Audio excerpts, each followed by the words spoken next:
Bom dia, pessoal. Aqui estamos para mais uma aula de língua portuguesa. O meu nome é Mariana Cunha. Eu sou professora de língua portuguesa da Escola José Pocinho dos Santos e das turmas do 8º ano, 8º A, 8º B e 8º C. Vamos lá? A aula de hoje é uma continuação da nossa última aula, né, que foi no mês de outubro, né? A gente falou sobre variação linguística. A gente falou um pouquinho, né? Passamos uma atividade e tal. Então, eu quero ver se vocês entenderam mesmo o que é variação linguística, tá certo? Vamos lá, alunos? Então, as variações linguísticas reúnem as variantes da língua que foram criadas pelos homens e são reinventadas a cada dia. Então, primeiro, vamos entender o que é variação linguística. Então, variação é mudança, variar é mudar. E linguística, a gente está falando da língua. A língua, que é o nosso objeto aqui de interação e de comunicação. Então, ela vai variar, né, de acordo de pessoa para pessoa, de lugar para lugar, de cultura para cultura, de família para família. Então, a língua que eu falo, a língua portuguesa, ela vai ter duas variações. Uma variação ligada pelo indivíduo, o indivíduo pode mudar, e pelo tudo que tem ao redor do indivíduo. Então, a minha língua, eu falo a língua portuguesa, mas a língua portuguesa que outra pessoa fala pode não ser igual à minha, porque a gente surge com essas variações. Existem essas variações que são estudadas a cada ano, os linguistas se fixam em estudar, e dadas as influências que a gente sofre para que surjam essas mudanças, né? Digamos assim. Por que essa língua vai mudar? Então, dadas as influências que vai exercer força sobre essa língua. Então, dessas reinvenções surgem as variações que envolvem diversos aspectos históricos. Histórico porque eu estou falando de história, eu estou falando de tempo. O tempo vai passando e vai mudando também. Sociais.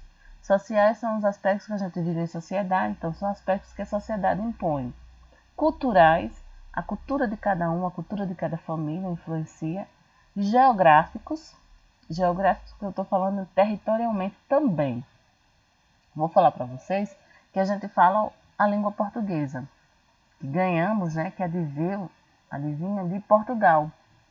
Então, os portugueses trouxeram essa língua para a gente e nós já somos bem diferentes da língua de Portugal. A língua que se fala, a língua portuguesa que se fala no Brasil, é muito diferente da língua portuguesa que se fala em Portugal.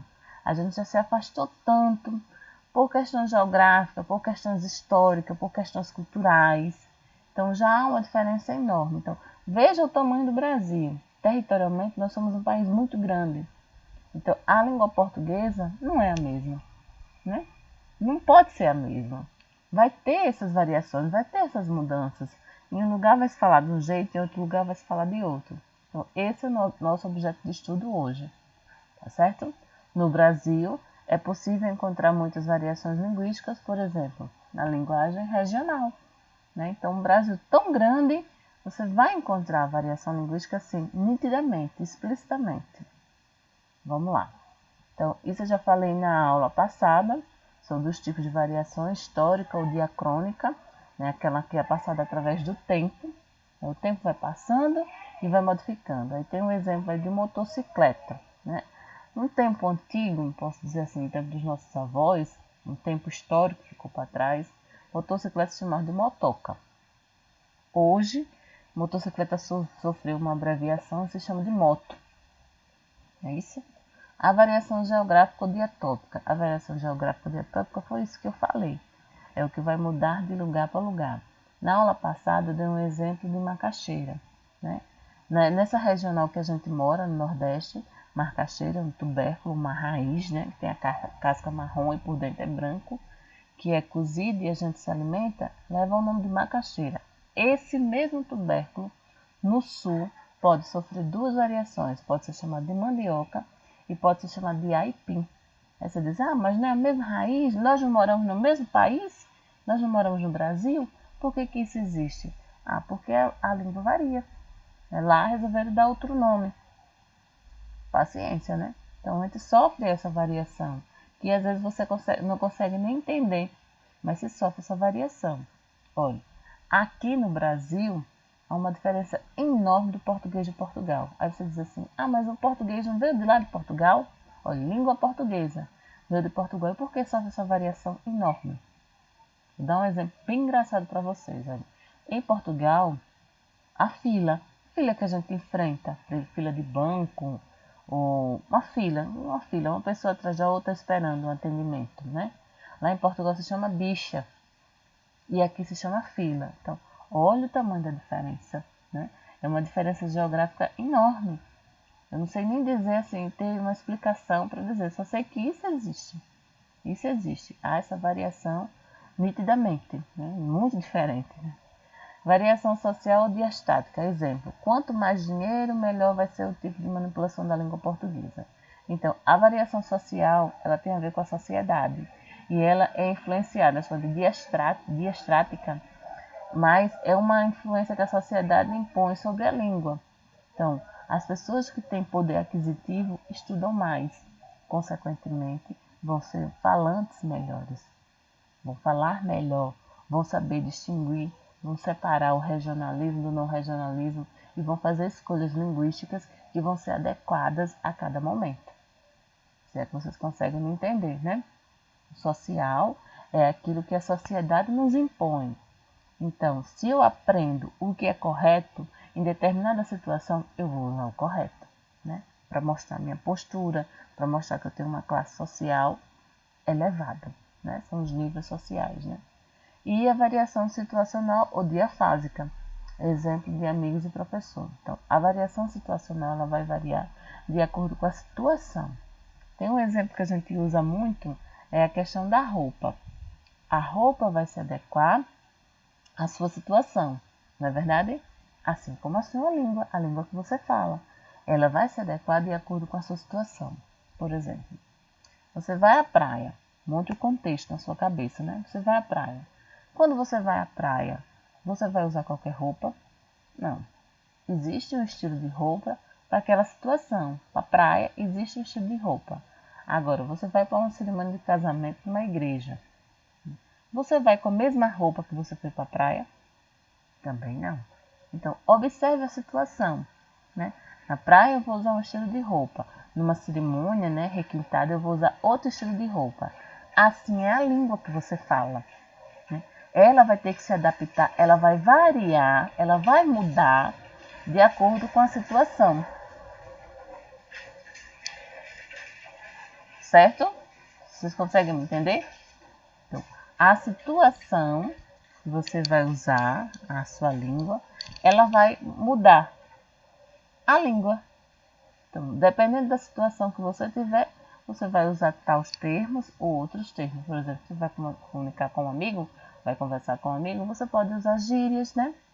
Você pode usar palavras que o seu amigo entenda, que faça parte daquele vocabulário, até da faixa etária de vocês. Mas se você for conversar com um professor, com um diretor, com alguma autoridade, aí você já vai se policiar. Tomar cuidado com o que você vai falar. Vai maneirar nos palavrões, nas gírias, de maneira que você consiga ser clara, ser entendido. Não é assim? Então vamos lá. Eu espero ter sido entendida e estou à disposição para esclarecer qualquer dúvida. Vamos lá pensar um pouquinho. Vou dar um exemplo agora para a gente ir para as atividades. A gente vai estudar hoje as falas do Chico Bento. O Chico Bento é um personagem da Turma da Mônica. Bem interessante, né? Então, na fala do Chico Bento e do seu primo Zé Lelé, notamos o regionalismo, o falar de uma região.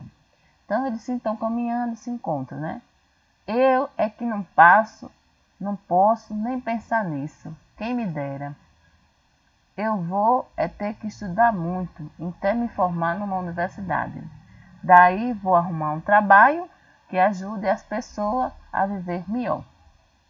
Então, vamos pensar um pouquinho, né? Eu já disse que tem um regionalismo.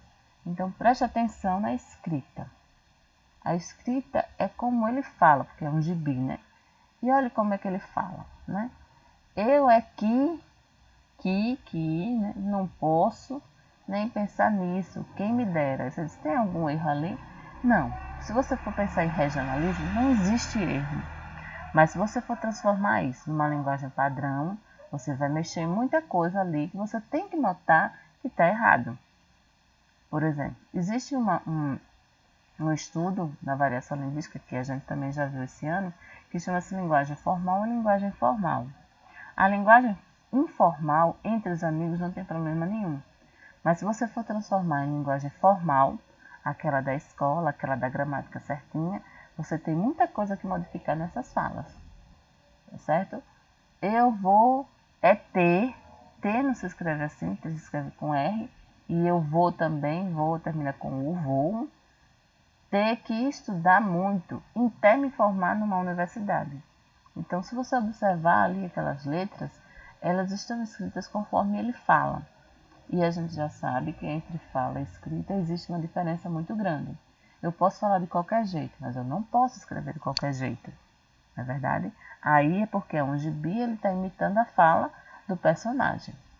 Então, se vocês quiserem estudar mais, se gostarem do assunto, eu estou colocando à disposição aqui esses sites que eu peguei na internet e que falam também sobre variação linguística, até de uma forma mais assim, mais leve, mais suave. Então, está aqui embaixo, né?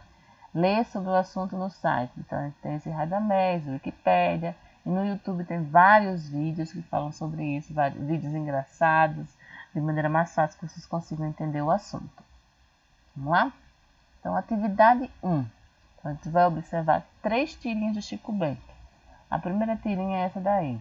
O Zé Lelé está olhando para o espelho, aí o Chico Bento chega e diz: tá se olhando no espelho, Zé Lelé?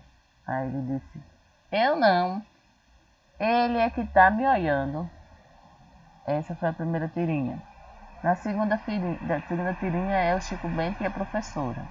Aí ele diz assim: professora, a senhora ia me castigar por alguma coisa que eu não fiz? Aí a professora diz: claro que não, Chico.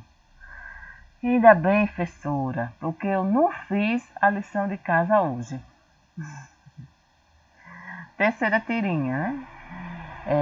Ele está conversando aqui com um amiguinho dele. Ele diz assim: meu pai tem 800 cabeças de gado. E o seu? Aí o Chico Bento sai conversando: o meu pai só tem um boi, mas ele está inteirinho. A gente viu as 3 tirinhas, né? Vocês vão precisar fazer análise dessas 3 tirinhas para responder as questões que vem aqui, né? São 8 questões dessa atividade. Eu espero que vocês façam no caderno. Por favor, tomem cuidado de fazer a caneta. Não façam a lápis. Responda as perguntas, tira a foto e manda para mim. Certo? Se não quiser escrever as perguntas, não precisa. Coloca só as respostas, a caneta. A resposta da pergunta 1, 2, 3, 4, 5, 6, 7. Tira a foto e manda para o privado, tá certo? Manda no grupo, manda para o privado, tanto faz, né? Vamos lá? Então, analisando aquelas 3 tirinhas de Chico Bento, né? Elas estão aqui, olha. 1, A, B e C. Faltou colocar ali, mas são 3 tirinhas, olha. Essa com o Zé Lelé, essa com a professora e essa com o Riquinho. Tá. Primeira pergunta é: como você caracterizaria o personagem Chico Bento do ponto de vista econômico? Econômico. Veja que a gente já falou muito sobre Chico Bento, né? E como é o ponto de vista econômico? Qual o poder aquisitivo dele, né? Segunda questão: e como o caracterizaria do ponto de vista regional geográfico? Se você fosse dizer de onde ele seria, de que região, de que parte do Brasil seria Chico Bento? Terceira questão: e do ponto de vista social? Socialmente, ele pertence a que classe? Né? Pense nisso, né? Vão respondendo, vão se lembrando da aula, pode voltar à aula e vão respondendo. Quarta questão: por que você pôde responder as questões anteriores? Em que se embasou para isso? Olha, essa é bem reflexiva, tá certo? Quinta questão: existe então alguma correlação entre identidade cultural e variação linguística? Existe alguma correlação entre cultura e linguística? A sua cultura influencia na sua língua? Sim ou não? E por quê? Por que você acha que a cultura que você tem influencia no modo como você fala? Agora, sexta questão. Agora, pense estritamente na linguagem utilizada pelo personagem. Pense na linguagem do Chico Bento. Você poderia somente por meio dela responder as questões 1, 2 e 3? Se você falasse na linguagem do Chico Bento, se você fosse do tipo do Chico Bento, você conseguiria responder essas 3 perguntas? por quê. Sétima questão. E essa maneira de conversar é típica da zona urbana ou da zona rural? Como chegou a essa conclusão? Como você entende isso? Como você me responde isso? Oitava e última questão. É tranquilo para as pessoas aceitarem a fala típica da zona urbana? As pessoas aceitam, essa fala típica da zona urbana? Eu acho que aqui seria zona rural, Eu estou achando que essa pergunta... Muda essa pergunta, pessoal. É tranquilo para as pessoas aceitarem a fala típica da zona rural? Elas aceitam bem? Como é que você enxerga um falante da zona rural? Então, pessoal, as questões hoje são reflexivas, Eu espero que vocês tenham entendido o assunto variação linguística e que consigam responder. São mais questões assim para vocês pensarem um pouquinho o que é variação, o que é preconceito linguístico, que a gente não pode ter preconceito linguístico porque nós falamos a mesma língua. A variação é que existem algumas mudanças, mas a língua é a mesma. Então, para reflexão, para a gente terminar a aula hoje, No Brasil, considerando sua extensão física, é possível pensarmos em todos os brasileiros realizando a língua da mesma maneira? Você acha que é possível? O Brasil tão grande, é claro que ia ter uma variação, é claro que existe uma variação. Não pode ser, a língua não é uniformizada, ela não é única, São várias línguas dentro de uma língua só. A minha fala não é igual à sua fala. Então, por isso que surge a variação. Tá certo? A minha aula termina por aqui. Até a próxima. Eu espero que vocês estejam, assim, muito reflexivos, tenham entendido o assunto. Pode mandar mensagem para mim, pode mandar áudio. Eu não entendi isso, eu não entendi aquilo. Eu estou aqui para responder. Tá certo? Um abraço, tudo de bom. Até a próxima semana, se Deus quiser. Tchauzinho.